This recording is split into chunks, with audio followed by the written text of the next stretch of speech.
আমার মুখে একটা কথা জোর করে দিয়ে আপনাকে আপনি এটি নামান প্লিজ। সৈয়দ আব্দুল্লাহ, আপনাকে এটি নামাতে হবে। হারপিক নামটা শুনলে সবার আগে মাথায় আসে এটা দিয়ে টয়লেট, বাথরুম, জীবাণু পরিষ্কার করা হয়। তবে সম্প্রতি সামাজিক যোগাযোগ মাধ্যম ফেসবুকে হারপিকের বোতল হাতে এক অনলাইন অ্যাক্টিভিস্টের ছবি ও ভিডিও ভাইরাল হয়েছে, যা নিয়ে রীতিমতো নেটিজনদের হাসির খোরাক হচ্ছে। একটি অনলাইন টকশোকে কেন্দ্র করে এই ঘটনার জন্ম। ওই টকশোতে ছিলেন পটিকা টিভির তানভীর আহমেদ, কাজী ওমর, ব্যারিস্টার নিজুম মজুমদার ও ঢাকা বিশ্ববিদ্যালয়ের আইন বিভাগের সাবেক শিক্ষার্থী ও আইন অ্যাক্টিভিস্ট সৈয়দ আব্দুল্লাহ।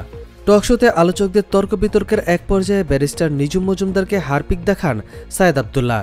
বিষয়টি মুহূর্তেই সামাজিক যোগাযোগ মাধ্যম ফেসবুকে ভাইরাল হয়ে যায়। এর আগে নিজুম মজুমদারের একটি ফোন কল সামাজিক যোগাযোগ মাধ্যমে ভাইরাল হয়। সেখানে নিজুম মজুমদার তার কথিত প্রেমিকাকে হারপিক খাওয়ার হুমকি দেন, যদিও ফোন কলটি সত্যতা যাচাই করা সম্ভব হয়নি। গত ৮ই নভেম্বর অন্তর্বর্তী সরকারের প্রধান উপদেষ্টা ডক্টর মোহাম্মদ ইউনূস সহ ৬২ জনের বিরুদ্ধে আন্তর্জাতিক ফৌজদারি আদালতে অভিযোগ দায়ের করা হয়েছে। সিলেট সিটি কর্পোরেশনের সাবেক মেয়র আনারুজ্জামান চৌধুরী অভিযোগটি দায়ের করলেও ব্যারিস্টার ও সলিসিটর নিজুম মজুমদার এক প্রেস বিজ্ঞপ্তিতে এ বিষয়টি জানান। এরপর থেকে নেটিজনরা নিজুম মজুমদারকে কটাক্ষ করে হারপিক মজুমদার নামে অভিহিত করছেন। যে লাইভ টকশোতে নিজুমকে হারপিক দেখানো হয়, সেখানে প্রধান উপদেষ্টা ডক্টর মোহাম্মদ ইউনূস সহ ৬২ জনের বিরুদ্ধে অভিযোগের বিষয় নিয়ে আলোচনা করা হচ্ছিল। সামাজিক যোগাযোগ মাধ্যমে অনেকেই টকশোটি শেয়ার করেছেন। একজন লিখেছেন, নিজুম মজুমদারকে লাইভে হারপিক দিয়ে ধুয়ে দিলেন সৈয়দ আব্দুল্লাহ।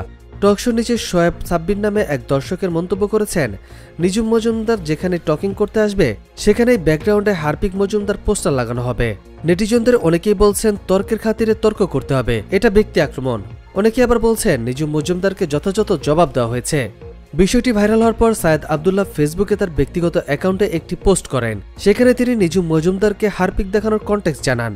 তার ওই পোস্টে ২০২০ সালে ভাইরাল হওয়া একটি পোস্ট শেয়ার করেন তিনি, যেখানে নিজুম মজুমদারের সঙ্গে তার কথিত প্রেমিকার ফোন আলাপের সময় হারপিক খেয়ে আত্মহত্যার ঘটনা তুলে ধরেন।